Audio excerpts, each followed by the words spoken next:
The airport terminal buzzed with the low hum of frustrated conversations and the occasional overhead announcement. I sank into a worn plastic chair, my patience wearing thin as the minutes ticked by. My daughter, Zoe, sat beside me, her face glued to her tablet. We were supposed to be on our way home by now, but our flight had been delayed for the better part of 2 hours. Across from us, an elderly man shuffled along with a noticeable limp. His gait was slow and deliberate, each step seeming to be a struggle. He carried a weathered carry-on bag that looked as though it had seen many miles. I couldn't help but notice how his presence seemed to command a certain respect, despite his obvious discomfort. The man made his way to his seat, but as he navigated the narrow aisle, his carry-on inadvertently brushed against the shoulder of a wealthy-looking passenger. This man was dressed in a sharply tailored suit and had a scowl etched on his face, as if he was perpetually displeased with the world around him. The wealthy passenger's voice cut through the din of the terminal. "Watch where you're going, old man. Your bag just hit me." The elderly man paused, clearly taken aback. He turned, his face a mask of apology, but the wealthy passenger's disdain was palpable. "I'm very sorry, sir. It was an accident." The wealthy passenger snorted, his expression sour. "And what's that smell? I didn't pay for a premium seat just to have to deal with this." I watched as the elderly man's face flushed with embarrassment. He tried to adjust his bag and settle into his seat, but it was clear the situation had shaken him. His shoulders sagged, and he let out a small, defeated sigh. Zoe looked up from her tablet, her eyes wide with concern. "Mom, that's really unfair. He didn't do it on purpose." I nodded, feeling a surge of anger on behalf of the elderly man. I stood up, my resolve firm. As I approached the wealthy passenger, I could feel the eyes of other travelers on me.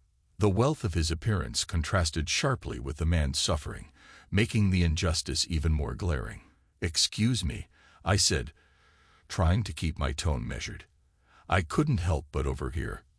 "I think it's important to remember that we're all human here. He didn't mean to hit you." The wealthy passenger raised an eyebrow, clearly taken aback by my confrontation. "And what's it to you?"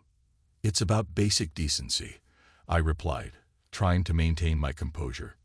"He's an elderly man, and he's clearly having a tough time. A little kindness wouldn't hurt." The wealthy passenger huffed, clearly uninterested in any further discussion. "Whatever. I'm just saying, it's unpleasant." I turned back to the elderly man, who was now trying to make himself more comfortable in his seat. "Sir, if you'd like, I can switch seats with you. There's an empty spot further back that might be more comfortable." The elderly man looked up at me, his eyes brimming with gratitude. "Thank you, miss. That's very kind of you." We made the seat swap, and as I settled into my new spot, I glanced back to see the elderly man looking visibly relieved. His face held a faint, appreciative smile. I felt a deep sense of satisfaction, knowing I had done something to alleviate his discomfort. Zoe leaned over and whispered, "You did a good thing, Mom." I smiled at her, feeling a mixture of pride and hope. Even in moments of frustration and negativity, there was still room for compassion and understanding. The flight delay had dragged on, and the once bustling terminal had quieted to a low murmur. Zoe and I were now seated farther back in the cabin, having swapped places with the elderly man, George, to give him a bit more comfort. I hoped that the brief interaction would be enough to ease his distress, but the sting of the wealthy passenger's harsh comments lingered in my mind. Just as I was beginning to relax, a commotion erupted a few rows ahead. I could see George struggling to get his carry-on into the overhead bin, his hands trembling slightly. The wealthy passenger, now settled into his seat, muttered loudly enough for everyone to hear, "Can't believe this flight. First, I'm assaulted by an old man's bag, and now I have to listen to his groans. This is unacceptable." I caught George's eyes as he struggled with the bin, his face flushed with a mix of anger and embarrassment. The wealthy passenger's comments were clearly getting under his skin. My irritation flared up again. I stood up, determined to confront the situation head-on. I approached the wealthy passenger, my face set in a firm but calm expression. "Excuse me," I said, my voice cutting through the murmurs of the cabin. "I need to ask you to please be more considerate." He turned to me, his expression one of surprise and annoyance. "And why should I?" "Because respect costs nothing," I replied. "The man you're referring to is struggling. He's already had a tough time today. There's no need to be rude." The wealthy passenger's eyes narrowed, his annoyance turning into hostility. "I paid for my seat. I expect a certain level of comfort and respect. And he's not worth respecting." I asked, my tone more pointed. "He's a human being just like the rest of us. Sometimes it's important to remember that." He scoffed and turned away, muttering under his breath, "This is ridiculous." I didn't let it deter me. I walked back to George, who had finally managed to stow his bag. He looked up at me with a mixture of gratitude and relief. "Are you all right, sir?" I asked gently. George nodded, a small, appreciative smile on his face. "Yes, thank you. It's just been a rough day." Zoe, who had been quietly observing the exchange, spoke up from her seat. "I think people should just be nicer to each other, don't you think?" George chuckled softly, his eyes twinkling with warmth. "You're absolutely right, young lady." I took a deep breath, feeling the tension of the confrontation ease. I noticed a few passengers glancing our way, some with expressions of approval. The atmosphere in the cabin seemed to shift slightly, as if the confrontation had sparked a moment of reflection. Just then, the flight attendant came down the aisle, her gaze softening as she noticed the tension. "Is everything all right here?" she asked, her tone polite and concerned. I nodded. "Yes, thank you. I just wanted to make sure this gentleman was comfortable." The attendant gave me a nod of approval and continued on her way. I returned to my seat, feeling a mix of satisfaction and lingering frustration. Zoe gave me a small smile, clearly proud of the stand I had taken. "You did the right thing, Mom," she said, her voice filled with admiration. I smiled back, feeling a sense of accomplishment. Sometimes, standing up for what's right wasn't easy, but it was always worth it. As I settled into my seat, I glanced over at George, who had now settled comfortably, his earlier distress replaced with a look of quiet contentment. The plane finally began its descent, and the once restless cabin quieted down. I felt a sense of relief wash over me as I watched George settle into his seat with a newfound calm. Zoe, having been quiet through most of the flight, finally nudged me. "Mom, I think he wants to talk to us," Zoe said softly, nodding toward George, who had turned slightly in his seat, his gaze fixed on us. I nodded and gestured for George to go ahead. "Is there something you need, sir?" George cleared his throat, his voice a bit hoarse but steady. "Actually, I'd like to thank you both for your kindness earlier. It means a lot to me." I smiled warmly. It was the least we could do. No one should have to face that kind of treatment. George gave a nod of appreciation. "I'm George, by the way. I hope you don't mind me asking, but are you both local?" "We're from here," I replied. "I'm Ella, and this is my daughter Zoe. We live just a bit outside the city." George's eyes softened, and he seemed to consider something for a moment before speaking again. "You know, I don't often share my story with strangers, but I feel like you both have shown me such respect. I'd like to tell you a bit about myself." Zoe leaned forward, her curiosity evident. "We'd love to hear it, Mr. George." George took a deep breath and began. "I'm a veteran, you see. I served in World War II and a Korean War, the limp you see. It's from a bullet wound I took back in the day. I lost a lot in those wars, and it's been a long road since. My heart ached for him." "That sounds incredibly difficult. Thank you for your service, George. It must have been a lot to carry." George nodded, his expression becoming more reflective. "It was. I lost a dear friend in the Korean War. His name was Henry. We were close, and he saved my life more times than I can count. After the war, we lost touch, and I never had the chance to thank him properly. Zoe looked at George with wide eyes. That's really touching. I'm sure he would have been proud to know how much he meant to you. George smiled sadly. I hope so. He was a good man. It's strange, but sometimes I feel like life has a way of bringing people together again, even after so many years. I felt a pang of recognition. My grandfather, Henry, had always been a humble man, never one to boast about his wartime heroics. Could this be the same Henry? George, I said slowly, do you know if Henry is still around? George shook his head. I lost track of him a long time ago.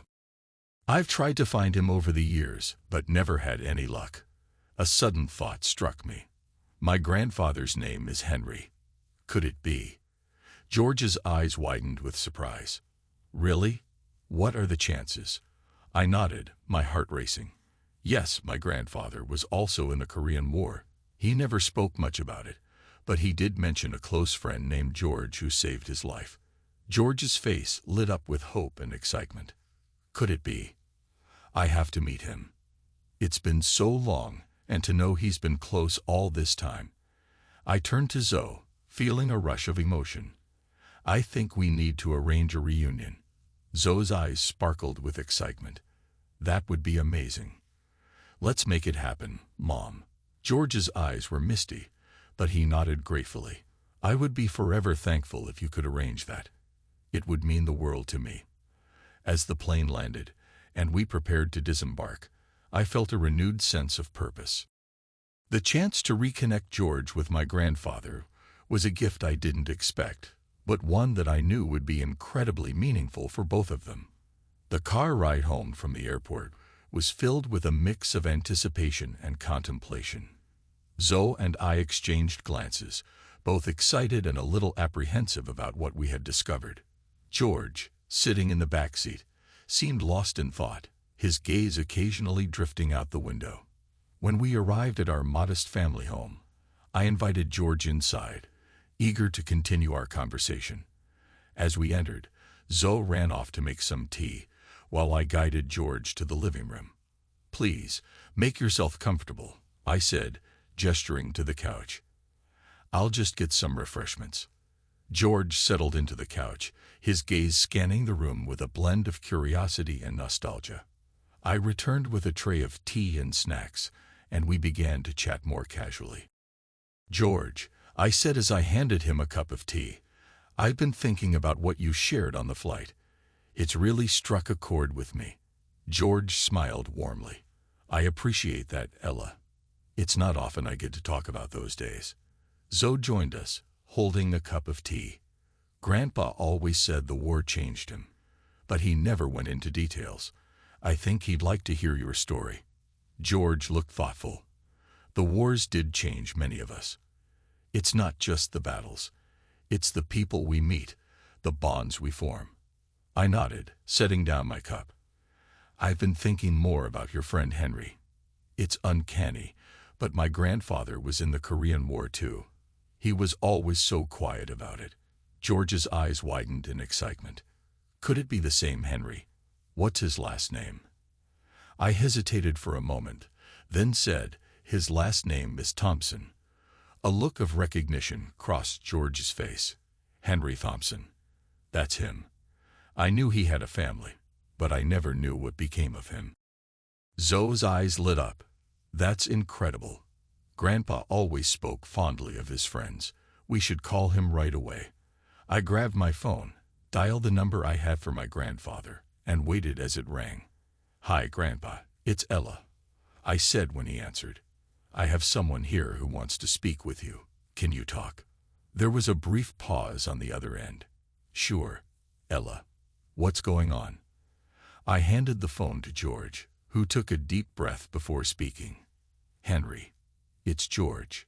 George Miller. Do you remember me? There was a moment of stunned silence on the line before my grandfather's voice broke through, filled with emotion.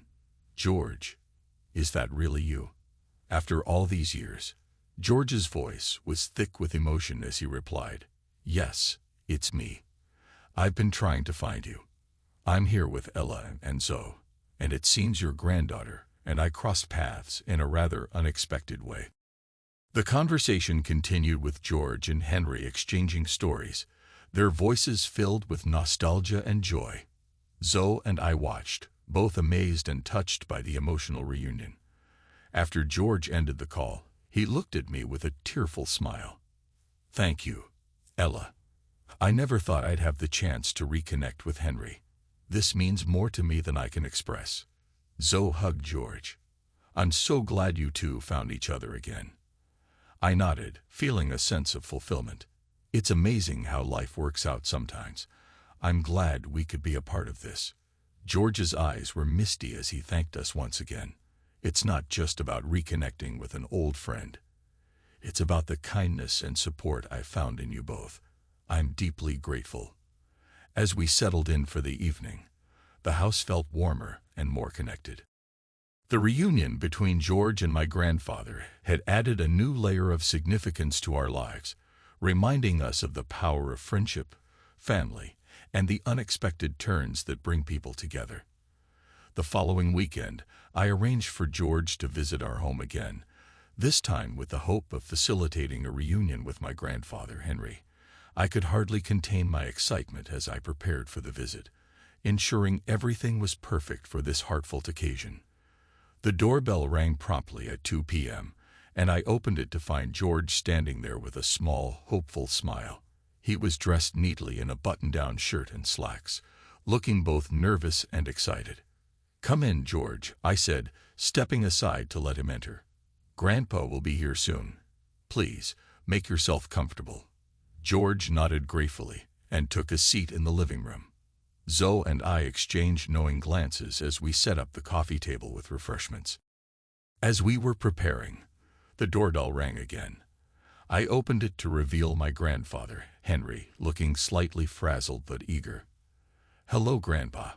I greeted him warmly. "Thank you for coming." Henry gave me a quick hug and then looked past me into the living room. "Where's this old friend of yours?" "He's in the living room," I said, guiding him towards the room. "I think you'll be very happy to see him." Henry walked in slowly, his eyes scanning the room until they landed on George. His face broke into a mixture of shock and joy. "George Miller." George stood up, his eyes shining. "Henry Thompson, it's really you." The two men stood frozen for a moment before they embraced, their hugs tight and filled with emotion. Henry's voice was choked with tears as he spoke. "I can't believe it. It's been so long. How are you, old friend?" George's voice was equally emotional. "I'm doing well, Henry, but seeing you here, this is more than I ever hoped for." Zoe and I watched, our hearts warmed by the touching reunion. I could see the weight of years of separation lifting from their shoulders as they sat down together, their hands clasped tightly. Henry wiped his eyes and looked at George. "I never thought I'd see you again. You saved my life back in Korea. I've carried that with me all these years." George shook his head, a smile on his face. "You saved mine, too. I always remembered your bravery and friendship. It's a miracle we found each other." Henry nodded, his eyes reflecting a mix of gratitude and nostalgia. "You've been on my mind often. I've tried to reach out, but life just got in the way." I cleared my throat gently, drawing their attention. "George, Grandpa, would you like some coffee or tea while you catch up?" "Tea would be lovely," George replied, still visibly moved. Henry agreed, and I went to prepare the beverages.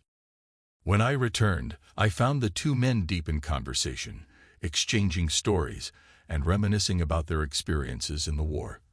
"I remember that night in the foxhole," Henry was saying. "You were the one who kept us going, George. I was so scared." George laughed softly. "And you kept the spirits high with your jokes, even when things looked bleak. I think that's what kept us all sane." Their conversation flowed seamlessly, filled with laughter and shared memories. It was clear that their bond was as strong as ever, despite the years that had passed. Zoe, who had been quietly observing, finally spoke up.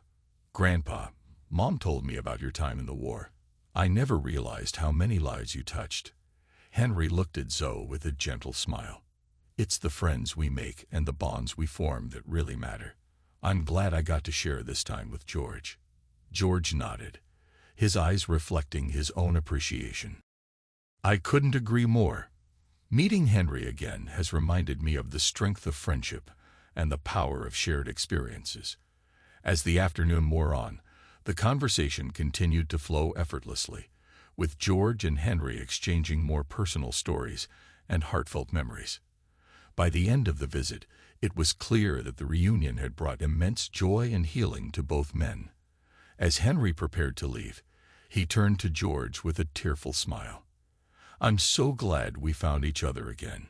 Let's make sure we stay in touch this time. George nodded, his eyes misty. Absolutely. And thank you, Ella and Zoe, for making this possible. I smiled, feeling a deep sense of fulfillment. It was our pleasure. Seeing you two reconnect has been truly wonderful. With heartfelt goodbyes and promises to keep in touch, Henry left our home, and George stayed a little longer to help us clean up.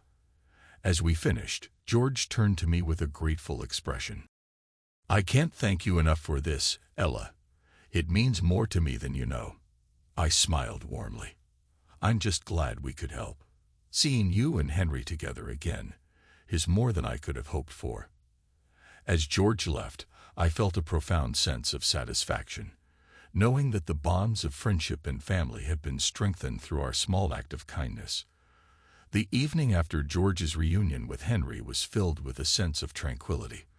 The warmth of the day lingered as the sun began to set, casting a soft golden light across the living room, where George and Henry continued to share stories. I invited them to stay for dinner, and both men accepted, eager to savor more time together. As we gathered around the dining table, Henry and George were animatedly discussing their shared experiences. The atmosphere was light and full of laughter, punctuated by moments of reflection and nostalgia. Henry poured himself a glass of wine and raised it. To old friends and new beginnings, he said with a grin. Here's to the memories we've shared, and to making new ones. George clinked his glass against Henry's, his eyes twinkling, and to the bravery and camaraderie that made those memories possible. Cheers. Ella, ever the gracious host, had prepared a hearty meal of roasted chicken, vegetables, and a homemade apple pie. As we dug in, the conversation shifted to lighter topics, but the bond between Henry and George remained palpable. I watched as George took a bite of the pie and sighed contentedly. Ella, this is fantastic. You've outdone yourself. Thank you, George, I replied with a smile. I'm glad you're enjoying it. I thought it might be nice to have a bit of home comfort after such a meaningful reunion. Henry looked at George with a thoughtful expression. You know, George, I've often wondered about the paths our lives took after the war. We've lost touch with so many people we served with. George nodded, his expression reflective. I've thought about that too. I often wonder how they're doing, where they ended up. It's remarkable to think that after all these years, we found each other. The conversation turned to more personal stories. Henry shared a memory from his childhood, describing how he had built a small treehouse with his father. George listened intently, chuckling, and adding his own anecdotes. I remember when I was a kid, George said, leaning forward, my father used to take me to the lake every summer. We'd fish and camp out under the stars. Those were some of the best times of my life. Henry's eyes lit up. Sounds wonderful. I had a similar experience with my grandfather. He'd take me to the countryside, and we'd spend hours exploring and learning about nature. Ella, who had been quietly observing, interjected with a soft smile. It's incredible how these simple moments from our past shape who we are. It's like they stay with us, guiding us through life. George nodded in agreement. Absolutely.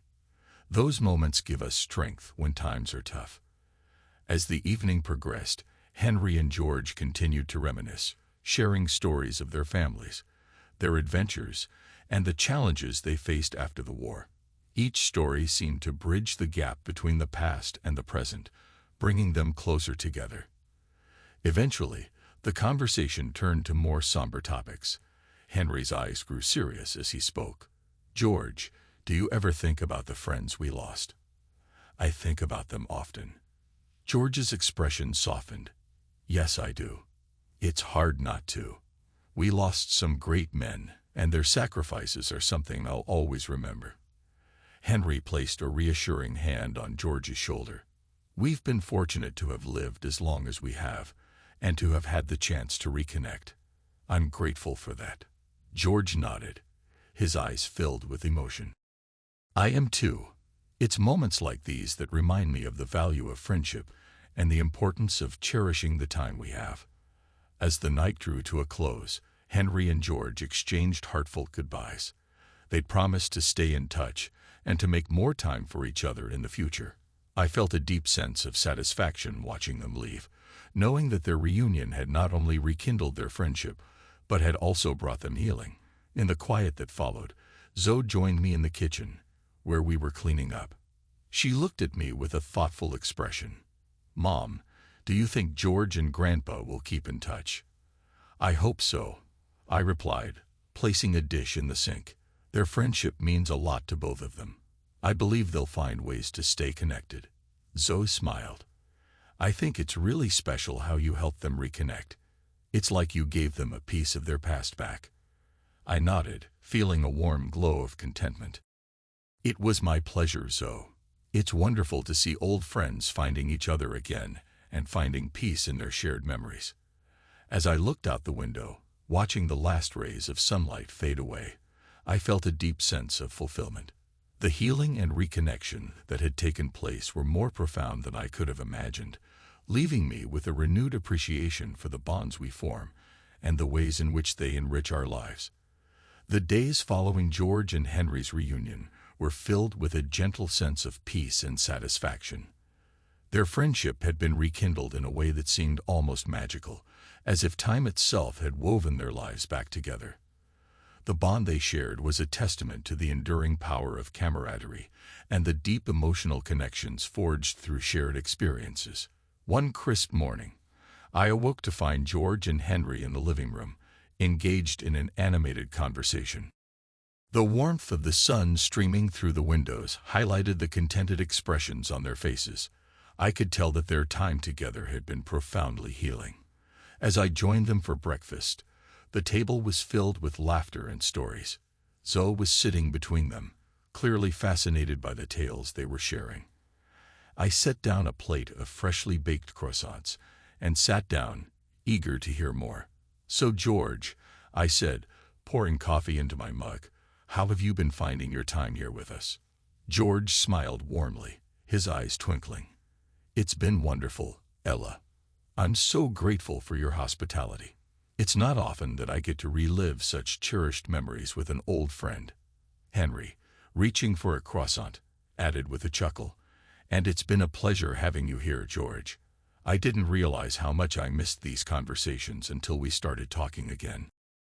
Zoe, her eyes wide with curiosity, asked, "What was the most memorable moment you two shared during the war?" Henry took a thoughtful sip of his coffee before responding. "There were so many moments, but one that stands out was when George saved my life during a particularly intense battle. We were under heavy fire, and George, despite being injured, dragged me to safety. I owe him more than I can ever repay." George's face grew solemn as he nodded. "It was a close call. We were lucky to make it out of that one.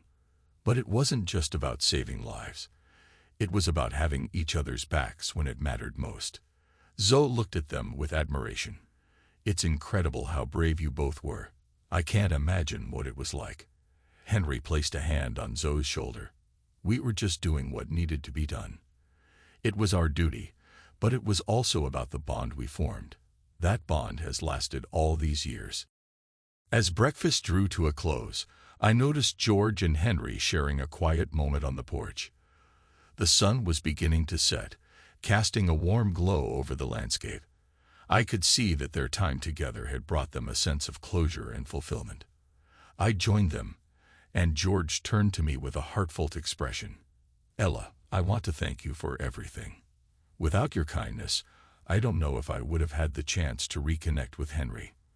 I smiled, touched by his words. It was my pleasure, George. I'm glad I could help bring you back together.